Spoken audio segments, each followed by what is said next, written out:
नहमदहु व नुसल्ली व नुसल्लिम अला रसूलिहिल करीम अम्मा बाद फ़अऊज़ु बिल्लाहि मिनश्शैतानिर्रजीम बिस्मिल्लाहिर्रहमानिर्रहीम। मोहतरम नाज़रीन, दरस-ए-क़ुरान.com के ख़ूबसूरत प्लेटफार्म पर आज क़ससुल क़ुरान की 40वीं नशस्त है।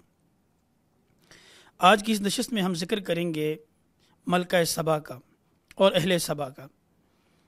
क़ुरान मजीद के अंदर कौम सबा का ज़िक्र है, सूरह नमल में भी है और सूरह सबा के अंदर भी इनका पूरा वाक़या बयान है। और कौम सबा के हवाले से क़ुरान मजीद के अंदर अल्लाह रब्बुल आलमीन ने यह बयान किया है कि इंतहाई खुशहाल कौम थी। अल्लाह ताला ने इनको बागात से और बागात के साथ सरसब्ज़ और शादाब खेतियों से, पानी की कई नहरें, यहाँ तक कि पानी का एक बड़ा डैम इन्होंने बनाया था जिसका नाम था सैरुल अरम। पहला डैम और बड़ा डैम था। तो अल्लाह ताला ने मुख्तलिफ दुनियावी नेमतों से नवाजा था। खुशहाल और इंतहाई खूबसूरत ज़िंदगी बसर करने वाले लोग थे। एक दिन हज़रत सलेमान अलैहिस्सलातु वस्सलाम का एक परिंदा जो आपके खवास में शामिल था, वो आया और उस परिंदे ने इस कौम का जायज़ा लिया। देखा कि ये सूरज की इबादत कर रहे हैं। वह हज़रत सलेमान अलैहिस्सलाम के दरबार में जाकर कहने लगा कि मैं एक ऐसी कौम से होकर आया हूँ कि जो सूरज की इबादत करते हैं। हज़रत सलेमान अलैहिस्सलाम ने पूरा वाक़या सुनने के बाद एक ख़त लिखा मलका सबा के नाम, इन्नहु मिन सुलैमान व इन्नहु बिस्मिल्लाहिर्रहमानिर्रहीम। उसे शुरू फरमाया अल्लाह के नाम से और उसमें से दावत दी कि वो हज़रत सलेमान अलैहिस्सलातु वस्सलाम के दीन को कबूल कर लें और अपनी रियाया को उनकी ममलकत में यानी उनकी हुकूमत में दे दें। मलका सबा के हवाले से कुरान ने यह भी बयान किया है कि इंतहाई होशियार अक्लमंद ख़ातून थी। उसने अपने तमाम तर मुशीरों को और वज़ीरों को जमा किया, उनसे मशवरा तलब किया कि तुम्हारी क्या राय है।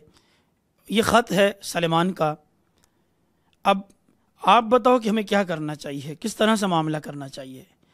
हर दौर के मुशीरों और वज़ीरों की तरह, चापलूसों की तरह कि वो जितने भी मुशीर और वज़ीर होते हैं, हमने कुरान मजीद के अंदर मुख्तलिफ़ क़सस के अंदर मुख्तलिफ़ बादशाहों के हालात और वाक़यात बयान किए और पढ़े हैं कि हमेशा किसी भी बादशाह को जब भी गर्क किया है, डुबोया है, तो उसके मुशीरों और वज़ीरों ने लगी लिपटी बातों में उलझा कर उसकी तारीफ़ें करके, यहाँ भी ऐसा ही हुआ कि मलका सबा के मुशीरों ने कहा कि हम क़ुव्वत वाले हैं, ताकत वाले हैं, इस्तिदाद वाले हैं, हमारे पास जंगी आलात हैं, साजो सामान है, तो आप हुक्म करें, आप देखें इस मामले को, हमें लड़ना चाहिए, हम मुकाबला करेंगे।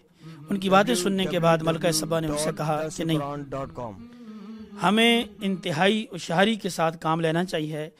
किसी भी जंग और लड़ाई से पहले हमें पहले जायज़ा लेना चाहिए कि सलेमान की सल्तनत किस तरह की है, उसकी ताकत का अंदाज़ा लगाना चाहिए, उसकी हुकूमत को सही तरीके से समझना चाहिए, तमाम तर मामलात का जायज़ा लेने के बाद कोई फ़ैसला करना चाहिए। कहने लगी इन्नल मुलूका इज़ा दखलू क़रियतन अफ़सदूहा वजअलू अइज़्ज़त अहलिहा अज़िल्ला व कज़ालिका यफ़अलून। बड़ी अक्लमंदी की बात है।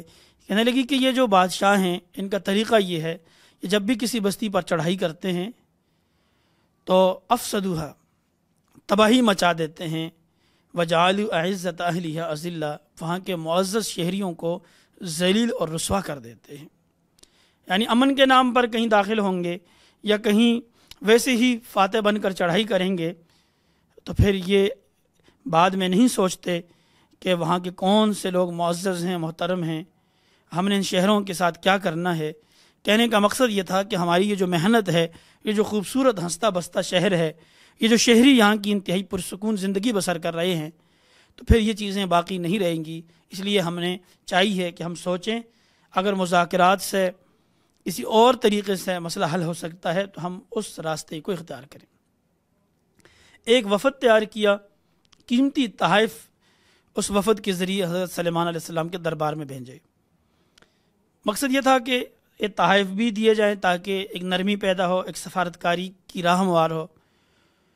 اور دوسرے نمبر پر سفارتکاروں سے کہا، ان قاصدوں سے کہا کہ جائزہ بھی لے لو کہ آپ کی حکومت، آپ کی فوج، طاقت، ساری چیزوں کو دیکھ لو۔ جب یہ وفد حضرت سلیمان کے دربار میں پہنچا تو حضرت سلیمان علیہ السلام نے دو ٹوک الفاظ میں اس وفد سے کہا کہ جو قیمتی چیزیں تم لے کر آئے ہو مجھے اس کی چندہ ضرورت نہیں ہے، میرے پاس تو اللہ تعالیٰ کا دیا ہوا یہ میری سلطنت ہے۔ پوری سلطنت کا معائنہ کروایا۔ جب انہوں نے دیکھا کہ یہاں نہ صرف انسان، جن، پرند، ہر چیز، ہوا، ساری چیزیں مسخر ہیں حضرت سلیمان علیہ السلام کے ہاتھ پر، تو بڑے حیران ہوئے، واپس گئے اور ملکہ سبا سے کہنے لگے کہ ان کی قوت کا عالم تو یہ ہے کہ وہ بہت زیادہ طاقتور ہیں اور ہمارے یہ تحائف اور ہماری ان چیزوں کی انہیں ضرورت نہیں ہے۔ ملکہ سبا نے خود جانے کا ارادہ کیا، خود نکلی کہ وہ حضرت سلیمان علیہ السلام سے مل کر وَأْتُونِي مسلمین، یعنی فرما برداری اور اطاعت، جو بادشاہوں اور شہنشاہوں کی طرح یہ ہوتا ہے کہ وہاں جا کر انہیں یہ تسلی دلائیں گی کہ وہ ان کی مطیع اور فرما بردار رہیں گی، لہٰذا ان کی حکومت کو نہ چھیڑا جائے اور باہم کسی قسم کا کوئی تنازع کھڑا نہ ہو۔ اللہ تعالیٰ نے وحی کے ذریعے حضرت سلیمان کو بتا دیا کہ ملکہ سبا آ رہی ہیں۔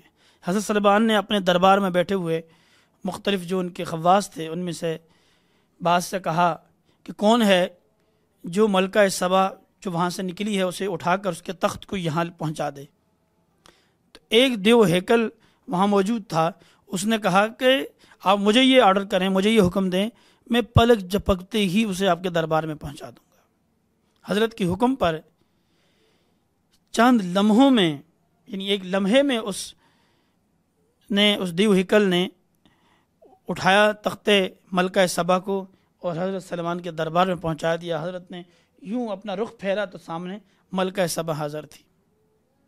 آپ نے اس کے تخت کے اندر مزید تغیر پیدا کر دیا اور اسے دکھایا، یہ احساس دلایا کہ وہ حضرت سلیمان کے دربار میں پہنچی ہیں، اللہ تعالیٰ نے کس قدر قوت اور طاقت سے نوازا ہے۔ حضرت نے جب اس سے گفتگو کی تو فرمایا کہ اللہ کا میں شکر گزار ہوں، شکر ادا کرتا ہوں کہ اللہ نے مجھ پر یہ نعمت مجھے عطا کی اور میرے والدین کو کہ آج اس قوت کے ساتھ، اس شان کے ساتھ میں جو ہے ملکہ سبا کے تخت کو اپنے دربار میں لے آیا ہوں۔ اس سے ملکہ سبا کو اندازہ ہو گیا کہ اللہ تعالیٰ نے کس قدر قوت عطا فرمائی ہے۔ کہنے لگے ھذا من فضل ربی لیبلونی، کہ اللہ تعالیٰ کا یہ مجھ پر فضل اور اس کا احسان ہے اور وہ میری اس طرح سے آزمائش کرنا چاہتا ہے کہ میں اس کا شکر گزار بنتا ہوں یا نہ شکرہ بنتا ہوں۔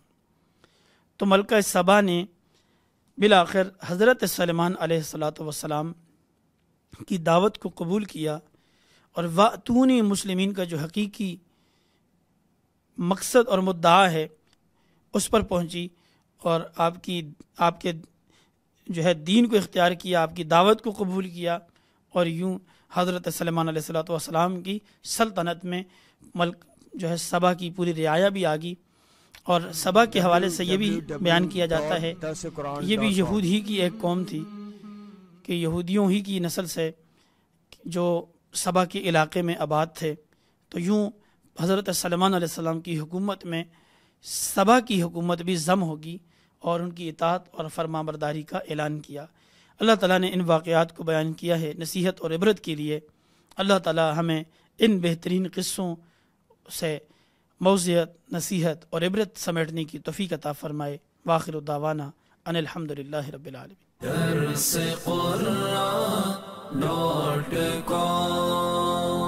www.darsequran.com